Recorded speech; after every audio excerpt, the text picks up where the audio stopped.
Salut à tous, ici Raph Trollson pour une nouvelle vidéo. Aujourd'hui, on va parler d'un nouveau jeu, enfin, nouveau, un jeu que j'ai découvert il y a quelques mois déjà et que je trouve super et que j'avais envie de vous faire découvrir. Le principe est assez simple, c'est un jeu Tower Defense, donc avec soit un aspect coop, d'accord, où on va être deux à affronter des mobs et il faut éviter que ça tape le château, ou alors un aspect compétitif joueur contre joueur. Et dans l'idée, on va avoir toute une série de cartes pour s'amuser, se mettre sur la tête. Voilà. Bon, c'est un jeu qui est sorti fin 2021, donc il y a encore moyen de grinder plutôt pas mal et d'avancer dessus. Bon, ce que je vous propose, c'est que pour découvrir le jeu, du coup, on lance le tuto et on voit les quelques mécaniques de base et après on discutera un peu plus. Ok, donc là on démarre sur le tuto. On est sur la première étape et en fait ce qu'on nous dit c'est on va invoquer des unités. Donc on a une jauge de mana, ouais, et puis on va pouvoir consommer notre mana pour invoquer des unités. Donc là, dans l'idée, à chaque fois qu'on a tué des monstres, on récupère un petit peu de mana. Ensuite, du coup, il faut juste attendre de voir si on termine les vagues ou pas et comment ça se passe. Et donc là, ce qu'on voit, c'est que on se fait hard push par les bestioles. Donc on nous dit bon invoquer davantage. Donc on a 15 cases chacun. Ça, c'est immuable dans le jeu, d'accord? Et on a des decks composés de 5 unités différentes. C'est pas jusqu'à 5 unités, c'est 5 unités tout pile. Donc il y a des choix à faire et ça force certaines combinaisons. Donc là, ok, on a invoqué des unités dans l'étape 1. Là, ce qu'on va faire, c'est qu'on invoque des unités et puis on s'amuse à les fusionner. Donc là, dans l'idée, ce qu'il nous dit, c'est que une fois qu'on a fusionné, on a un résultat aléatoire parmi les 5 unités qu'on a, d'accord? Et donc à chaque fois, ça double. Donc là, dans l'idée, hop, il s'amuse à nous faire fusionner tout ce qu'on a, tac, comme ça. Voilà. Et donc en fait, ce qui se passe, c'est que du coup, on obtient une unité de rang 4, et cette unité-là, en fait, a sa vitesse d'attaque qui augmente par rapport aux unités de rang 1. Donc après, on verra dans les stats, mais il y a une formule, en gros, c'est 1 sur enfin, la vitesse d'attaque des unités, ça va être 1 divisé par le rang. Donc en fait, si on a une unité de rang, enfin, au rang 1, on va dire qu'elle attaque toutes les secondes. Au rang 2, elle attaquera toutes les 0,5 secondes. Au rang 3, toutes les 0,33 secondes, et ainsi de suite. Jusqu'au rang 7. Le rang 7, c'est le maximum. Donc là, il nous fait invoquer des trucs. Là, il y a juste à pioncer sur le tuto. Ok. Bon, l'étape 2, on l'a fini, on est content. Maintenant, on va voir tout ce qui est donc power up. Donc là, dans l'idée, en fait, nos unités, quand elles démarrent sur le board, elles sont niveau 1, toutes. Et on a la possibilité de venir améliorer leur puissance. D'accord? Donc voilà, on a besoin de plus de puissance. Hop. Et en fait, du coup, ça vient augmenter les dégâts qui sont faits par les unités. Donc là, dans l'idée, on construit petit à petit. Alors sur une certaine base aléatoire, c'est aussi ça qui fait la magie du jeu, c'est qu'on n'est pas dans du construit pur et dur. On est vraiment sur quelque chose où il y a une part d'aléatoire qui fait qu'on peut quand même continuer à gagner. Donc là, ce que ça nous dit, c'est que les monstres qu'on tue, on les envoie de l'autre côté, d'accord? Donc l'idée, c'est de tuer les monstres chez nous le plus vite possible, voilà, pour en envoyer le plus possible chez l'adversaire. Donc là, hop, on s'amuse un petit peu, voilà. Là, on nous dit, sur chaque deck, on a un héros, d'accord? Donc là, par défaut, on a le coach.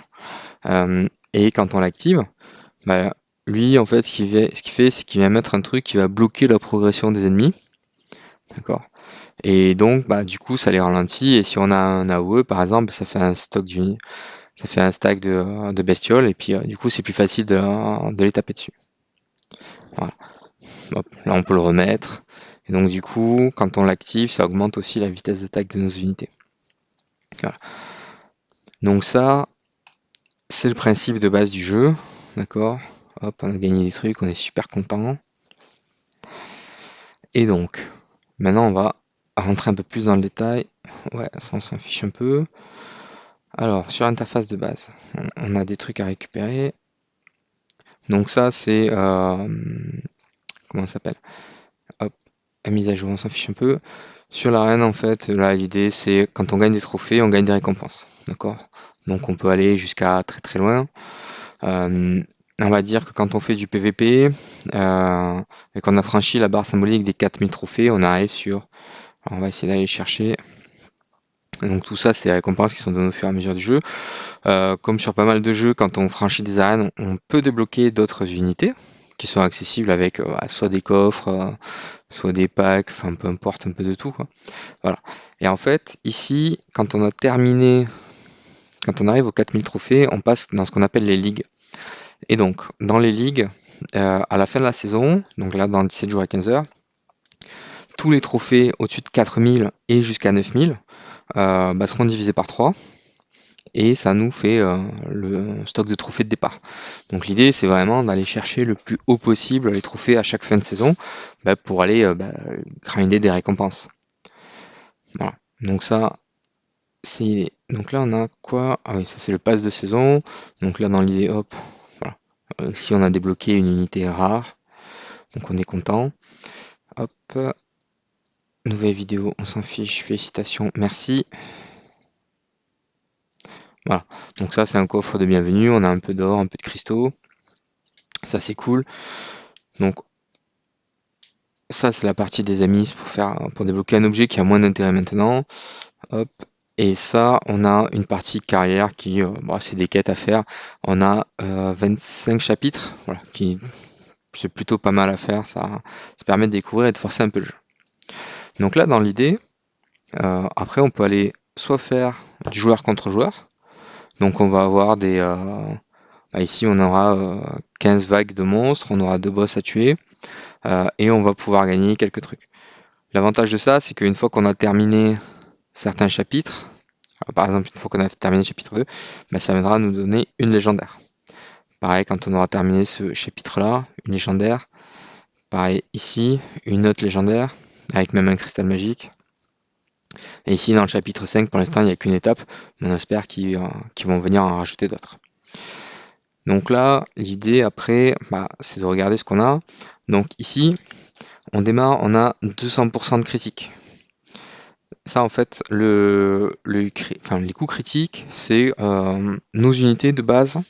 Le modificateur, c'est chaque tir a 5% de chance de faire un coup critique. D'accord? Donc les dégâts de base de cette unité, par exemple, c'est 29. D'accord? Et une fois sur 20, elle fera 200% de 29. Donc en gros, elle va taper à 58. Voilà. Donc ça, c'est l'idée. Là, on voit qu'elle attaque toutes les 0,45 secondes. Et donc, ce que je disais tout à l'heure dans le tuto, c'est ici, quand on la passe tiers 2, elle a une réduction d'attaque de 0,23, ce qui correspond à la moitié. Ici, de 0,3, ce qui correspond à 2 tiers, c'est-à-dire qu'on a 0,45 divisé par 3, ça va nous donner 0,15. Ici, divisé par 4, divisé par 5, par 6 et par 7. C'est-à-dire que là, elle attaque toutes les 0,06 secondes. Donc elle attaque 15 fois par seconde. Donc ça veut dire qu'en fait, toutes les secondes, elle va faire un coup critique, globalement. À peu de choses près. Donc là, on a le pool d'unités de départ qu'on a débloqué. Et ensuite, on va pouvoir aller chercher toutes les unités qui sont débloquables. Donc après, voilà, on a plein de... alors, il y a surtout plein de légendaires, en fait. Et c'est ça qui fait la complexité du jeu. C'est que on va devoir aller chercher les cartes euh, euh, communes, rares et épiques. Donc les communes, c'est celles qui ont une frame grise, les rares, c'est une frame bleue, et les épiques, c'est une frame violette. Ça, c'est pas compliqué en fait. On joue, on trouve des coffres, on les chope. Après, là où ça devient intéressant, c'est quand on a les légendaires à focus. Donc là, je vais faire d'autres vidéos pour expliquer un petit peu les différentes stratégies, voir comment appréhender le jeu. Là, c'était surtout pour vous présenter un petit peu le truc. Et donc après, bon, on pourra lui faire par exemple une mini-partie joueur contre joueur. Euh, donc là, ce qu'on pourrait jouer, on pourrait essayer de par exemple de jouer ça et de jouer ça. Ça, je vais te mettre à la place de toi par exemple. Hop. Et donc là, ce qu'on vient de voir, c'est j'ai amélioré un niveau d'une carte épique, j'ai gagné 6% de crit. D'accord? Là, ici, je vais améliorer un niveau, je vais gagner 1%. Tac. Ici, je vais gagner 3%, 4%. Hop là. Et l'avantage de ça, en fait, c'est que bah, plus je vais améliorer mon taux de crit, plus bah, je vais faire de dégâts dans la partie. Et plus la partie dure, si je fais plus de dégâts que mon adversaire, bah, il aura plus de mal à tuer les mobs qui sont sur son terrain. D'accord? Donc lui, par exemple, il a débloqué certaines unités. Donc il a débloqué un lanceur, il a débloqué... Salon, on l'a pas. Après, les autres, on les avait sur le pack de base. Donc voilà. Après, donc chaque unité a également ses particularités. C'est-à-dire, par exemple, bah, le mage ardent, il va faire des dégâts de feu. Le mage d'éclair, bah, il va faire des dégâts de foudre. C'est-à-dire, il va taper une unité et puis ça va faire une chaîne de foudre. Là, les archers ils vont juste taper directement. La prêtresse aussi. La prêtresse, par exemple, quand on la fusionne, elle génère du mana. Donc ça, c'est non négligeable. Ça permet de faire beaucoup plus d'invocations que les autres. Lui, il a une chance, par exemple, de tuer directement une unité. Donc là, il y a plein de mécaniques à découvrir, à aller explorer. Et c'est ça qui fait la richesse du jeu, en fait. Voilà. Donc là, on a gagné. Ok, merci, bien joué. Voilà. Ça, c'est fait. C'était rigolo. Hop. Donc dans ce jeu, il y a aussi une mécanique où on a pas mal de... Enfin, on peut regarder des publicités, publicités de 30 secondes, qui vont soit donner des trucs en plus, soit améliorer des choses. Bon, en soi, c'est pas déconnant. On fera un point aussi sur comment améliorer le critique. D'accord? Donc on peut améliorer le critique avec plein de manières. L'idée, c'est de savoir prendre les bons réflexes pour l'améliorer sur la durée. Donc ça, c'est les unités de base. Après, il y a par exemple ici des modificateurs de talent. Alors toutes les unités n'ont pas encore des talents, mais à terme elles les auront toutes.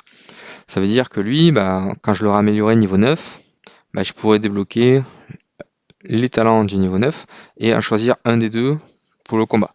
Après, je peux changer entre les combats si j'ai envie. Pareil pour un niveau 11, je vais en débloquer 2 de plus, 13. Et après, pour le talent 15, on a le skin qui change. Hop, là, il devient vraiment badass.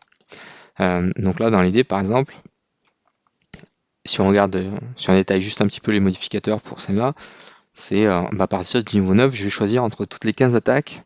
Le mage glacial, je les monstres pendant 4 secondes. Ça s'active une fois. D'accord? Ou ralenti à la cible de 5% en plus du ralentissement maximum. Donc lui, ce qu'il dit, c'est quand je tape quelqu'un, je peux activer du ralentissement.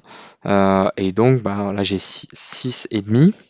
Mais avec ça, je monte à 11,5 de ralentissement. Ça veut dire que plus ils sont lents à arriver jusqu'au bout, euh, plus je peux récupérer davantage sur mon adversaire pour justement aller le battre.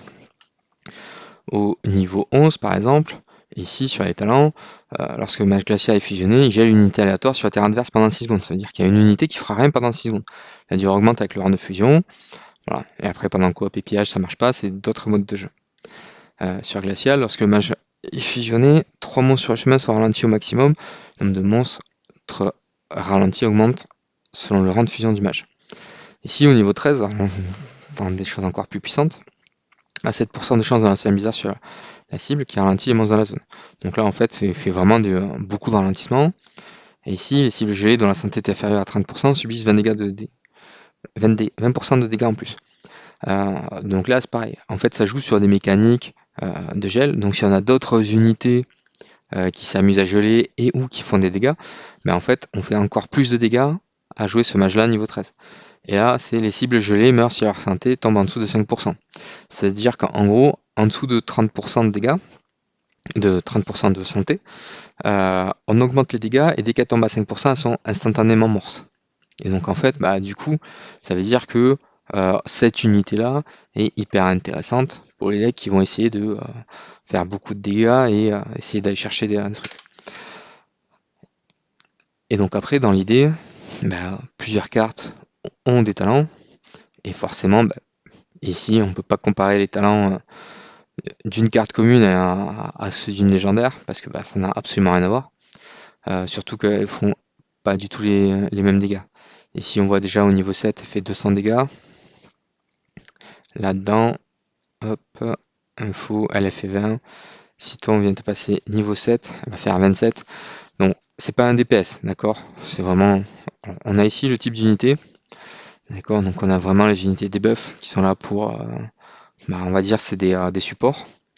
On a des unités de soutien qui sont vraiment juste là pour euh, donner des effets supplémentaires pour les DPS. Les unités qui sont spéciales, elles ont des pouvoirs particuliers. Par exemple, elle, on peut la fusionner avec n'importe qui. Elle va pouvoir copier une autre unité de même rang sur le terrain. Lui, il va pouvoir venir manger des unités adverses. Elle va pouvoir faire plein de trucs. Elle va pouvoir générer des monstres sur une unité, sur le champ adverse, les étourdir. Lui est capable de booster nos unités et de mettre des debuffs de dégâts sur les unités adverses. C'est vraiment débile. Et euh, donc là, dans l'idée, euh, pour les unités qui sont pas là-dedans, ça va donc être des unités de dégâts. Si on regarde par exemple celle-ci, elle n'y était pas. Voilà, on est vraiment dans le dégât. Donc ça, ce sont toutes les unités qui font, qui sont faites pour faire des dégâts. Donc après, il n'y a plus qu'à construire et choisir ce qui nous intéresse. Là, il y a vraiment beaucoup de choix sur toutes ces unités-là. Donc on a beaucoup de possibilités de jeu des cartes. Là, ce qu'on va faire, c'est que je vais basculer sur mon compte et puis on regardera les quelques trucs qui existent. Donc là, on est arrivé sur mon compte principal. Donc, ce qu'on va juste pour montrer, on a, c'est assez facile. Si on joue tous les jours, c'est assez facile de venir débloquer un peu toutes les cartes. D'accord. Il y a certaines cartes qui sont juste disponibles dans des événements, donc ça, c'est ce qu'on va aborder là maintenant. Donc là, dans l'idée, le jeu est assez rythmé, d'accord? C'est-à-dire qu'on va avoir 3 événements qui vont s'alterner chaque semaine, comme un événement toutes les 3 semaines. Donc là, on a une ruée vers la gloire qui démarre demain. Après, le lundi prochain, dans 8 jours, ça sera les épreuves royales. Et après, dans 2 semaines, ça sera match miroir. Et ça tourne comme ça. Et sur les temps morts, on a un événement PvE qui s'appelle la brèche du dragon qui permet d'aller chercher d'autres récompenses. Là, on est vraiment individuel, d'accord? Donc là, par exemple, j'avais pas beaucoup farm. L'idée, c'est de pouvoir aller chercher ces coffres-là qui sont vraiment très très forts et qui donnent des unités légendaires ou des héros légendaires. Donc voilà, le jeu, moi, je voulais vous le faire découvrir parce que je le trouve très bien et très rythmé par rapport à certains pay to win, il est absolument pas cher. Donc il y a moyen de s'amuser et de faire beaucoup de choses. Hop. Et on a aussi beaucoup de versatilité dans la construction des decks. Et il y a moyen de trouver ce qui nous plaît et d'avoir beaucoup de manières de s'amuser et d'aller grind l'adversaire. Il y a des clans qui sont très compétitifs, il y a des clans qui sont plutôt chill.